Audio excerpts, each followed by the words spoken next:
Hi guys, welcome back to my channel. So today, as promised, I will teach you how to read patterns for crochet.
kung paano susundin. So, kung makikita nyo guys, usually, mga ganito yung makikita nyo mga pattern naman. Bibigyan naman kayo ng mga instructions. Like, for example, this one, ayan yung materials. Papakita sa inyo kung ano yung mga kailangan nyo. Dito yung mga size chart. Okay, ayan, makikita nyo dyan kung para sa newborn or what. Tapos, ito, kita nyo naman, ito for, ano to beginner and beginner to easy. Ayan. So, makikita nyo, meron dyan na size chart, tapos materials, kung ano yung kailangan yung yarn, hook, nandyan na lahat. Okay? So, ito naman guys, sa booties, for example, ayan, may mga sizes kung ano yung kailangan yung hook. Okay? Ito kasi yan guys, yung project na to. Ito, yan. Ito yung booties na yan. So, ayan yung pattern nito. Okay? So, kung makikita nyo kung pang newborn, yung pinaka-sole niya ay kunwari 3.5 inches. So, ang recommended hook niya is itong E or 3.5 millimeter. Okay? So, actually guys, yung mga hooks na yan, may iba-ibang size yan. Either in millimeter siya or may letter. So, kung makikita nyo yan, 3.5 millimeter or letter E. Pareho lang yan. Depende lang sa kung anong bansa yata kayo. Basta iba, makikita nyo naman may mga sizes naman yung mga hook. So, eto naman, may nakalagay naman sa ating guide. Okay? Tapos yan, makikita nyo, meron ng mga materials needed dito. Tapos dito naman, meron ng stitches and abbreviations din, guys. So, ayan, may guide na tayo dito. So, kung makikita nyo, ayan yung mga abbreviation na binigay ko rin sa inyo, 'di ba? Ayan, yung SC, 2 together, etong half double crochet 2 together,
double crochet.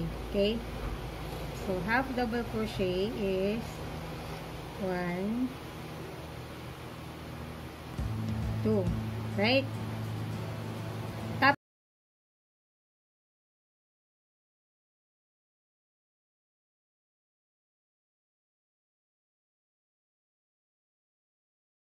Tapos, gagawa daw tayo ng 7 na half double crochet. So, 7, ito na, tapos na to, diba? Dito na. So, 7 half double crochet, 1, 2, 3,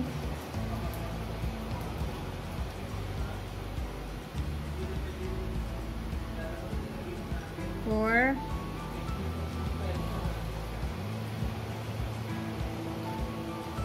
5,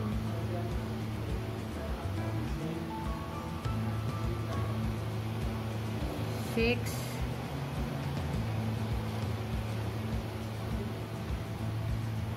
7.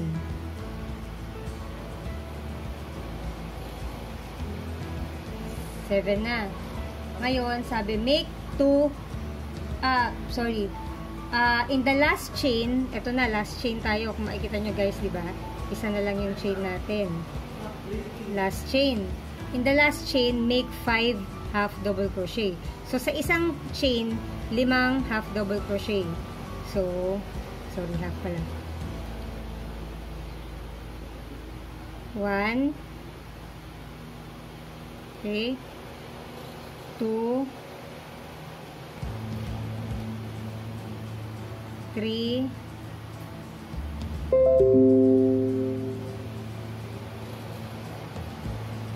4,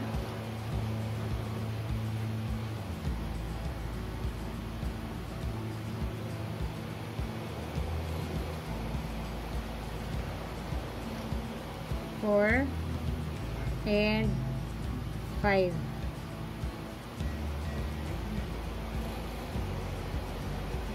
Nyo? 5 half double crochet sa isang chain. Ngayon, sabi dito, continuing around the other side, so kabilang side na tayo, di ba? Parang umikot na tayo eh. Other side of the starting chain, make 7 HDC. Okay? So sabi, make 7 half double crochet. So ito yung bilog natin, yung susunod na chain na natin is ito na. Ito na. Kita nyo, madali lang naman makita guys yung butas eh. Ayan. Tapos ang gagawin natin, 'di ba guys, dahil meron tayong nakausli dito, pwede na natin siyang iipit para hindi na natin siya kailangang darning needle, 'di ba? So gagawa daw tayo ng 7 half double. So 'di ba ganyan? Etong naka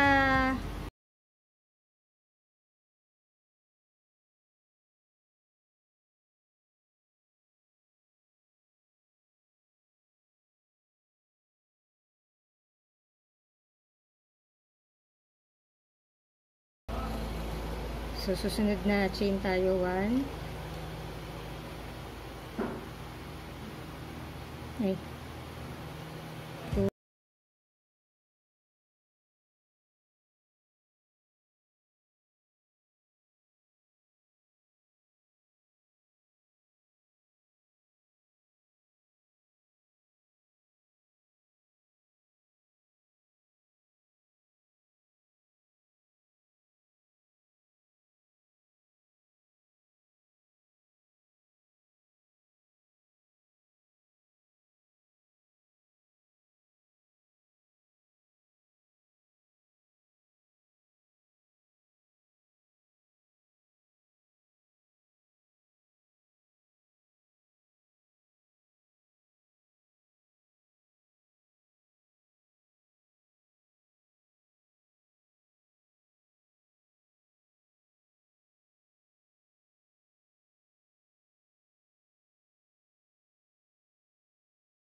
2. Okay?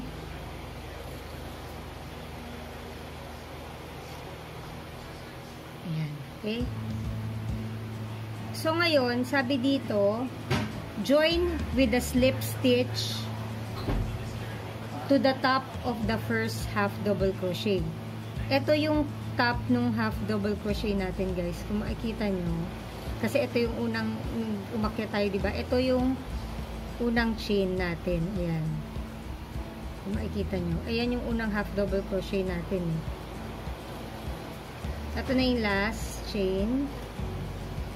So, ito yung unang half double crochet natin. Ito yung kanyang unang chain. Okay? So, ang slip stitch, guys, ito na, tuturo ko sa inyo kung paano yung slip stitch. Diba? Ito may chain tayo. Ang slip stitch, ayan, sabi dito, join with the slip stitch to the top of the first half double crochet. So, ang slip stitch, guys, so, ito lang siya. Papasok natin dun, sabi daw, sa top of the first half double crochet. Ang slip stitch guys, wala na tayong gaganon-ganunin, ganon-ganon, okay? Kasi, ano yun eh, single crochet yun.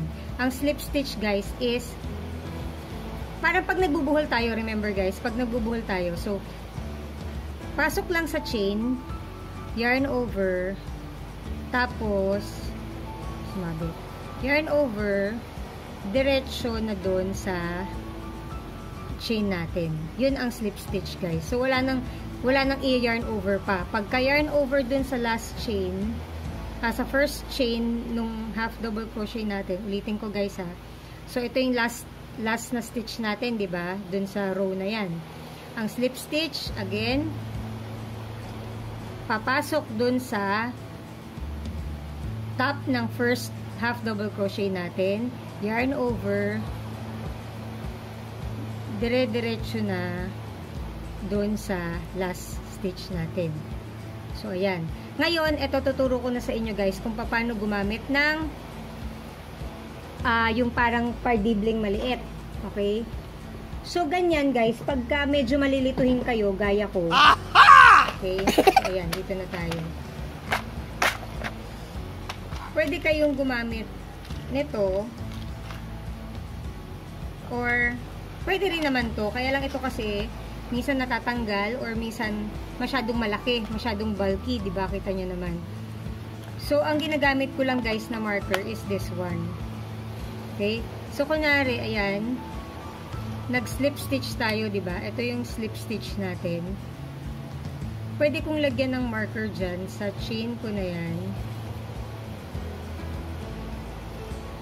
Para malaman ko na yan na yung last, yung unang-unang, yan yung slip stitch ko sa first row.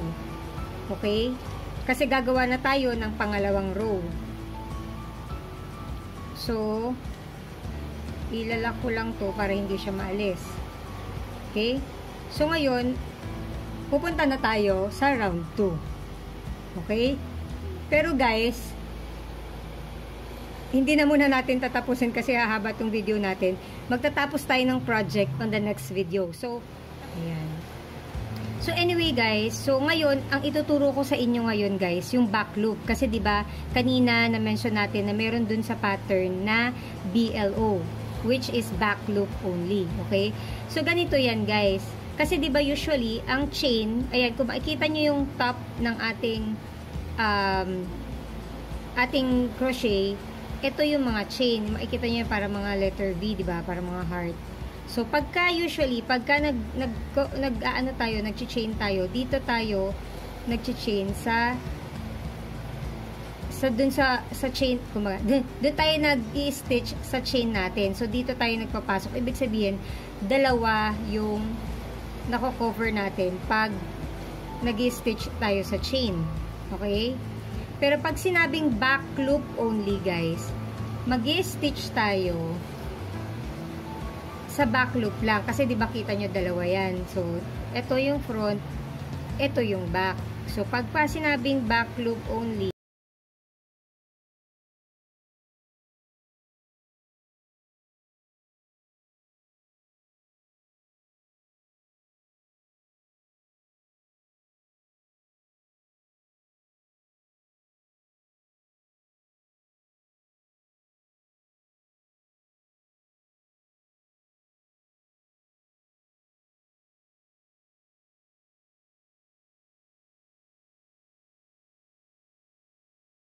ayan, medyo ibig sabihin yan guys, pag may mga malalaki tayong ganyan, lumuwag yun. Ayan, sorry guys, lumalabo. Ayan, so ganyan, ibig sabihin medyo nag-slack yung ano ko dito, nag-slack yung thread ko dito or yung yarn. Pero okay lang yan guys kasi hahabol naman yan pagka nakapag stitch na tayo all throughout. So back loop again guys, ito yung back loop. Diyan tayo mag-i-stitch. Hindi ko sinusundan yung ano guys yung pattern ha. Ayan. So, ulit, back loop. Ayan, diba? So, dalawa siya. Ito, dun lang tayo sa back loop. So, pag nakita nyong SC, BLO, back loop only, dito tayo mag-single crochet sa back loop lang. Okay? Ito naman, tuturo ko sa inyo naman yung single crochet 2 together. Okay? So, ganito yung single crochet 2 together, guys. So, let's say sa back loop tayo single crochet 2 together. Okay? Ang gagawin natin, ganyan. Pasok. Yarn over. Okay? Pero instead na itutuloy natin yung stitch na ganun, okay, maglulup ulit tayo sa isa pang chain or isa pang back loop only, kung ano yung nakalagay sa pattern, kung chain or sa back loop lang, mag-iikot tayo ulit, mag-yarn over tayo ulit sa susunod na chain or ng loop, yarn over, magiging 3 na yan siya, and then, tsaka natin siya hahatakin together lahat. So, gawa tayo isa pa ha. So, single crochet 2 together to ha. Yarn over. Pasok ulit sa susunod na chain. Yarn over.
Pasok doon.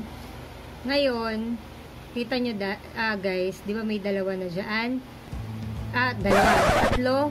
So, tsaka natin siya itutuloy-tuloy na ganun. So, ito na yung double crochet 2 together.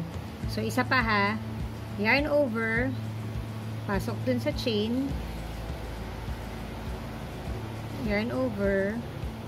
Pasok. Tapos, hindi natin tatapusin to yung last. Yarn over tayo sa susunod na chain. Tapos, pasok. Tapos, tsaka natin siya itutuloy. Okay? So, ayan. Usually, ginagamit tong mga 2 together, guys. 2 together, 3 together, yung mga ganyan.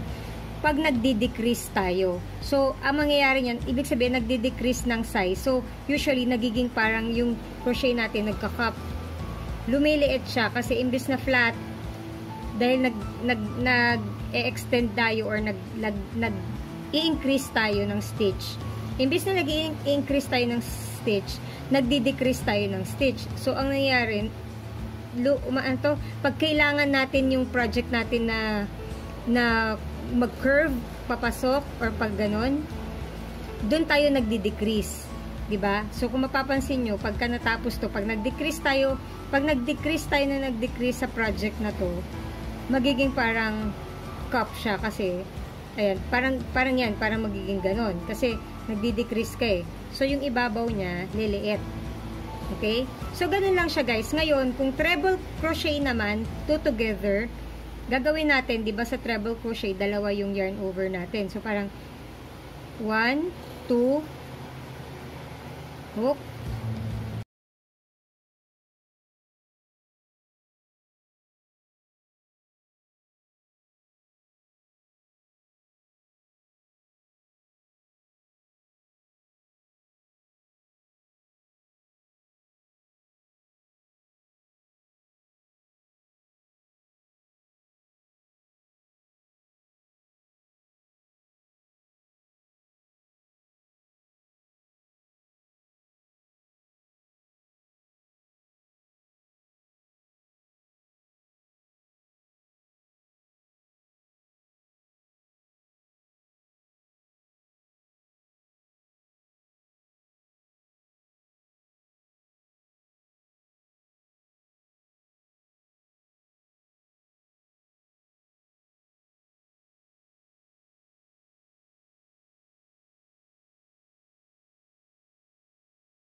nagka-cup na siya.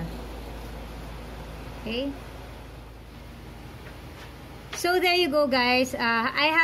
So, recap lang tayo, guys, ha. So, naturo ko na sa inyo how to read patterns both sa symbols and sa abbreviation or worded instructions, okay? And then, I have taught you how to do the two together stitches. So, sa single crochet, sa double crochet, and sa treble crochet or triple crochet, naturo natin sa inyo, okay? So, by next time, guys, we're gonna do a project. So, if you do have any suggestions, guys, kung ano yung gagawin natin on next Sunday para sa project natin, please leave a comment down below, okay? And then we'll try to do it. Okay, guys? So, please don't forget to subscribe, hit that like button and the notification bell, guys. And please don't forget to share as well kung merong kayo mga kilala dyan na gustong matuto mag-crochet. I-share nyo lang, guys. Okay? And then, I'll see you guys next time. Okay? Bye!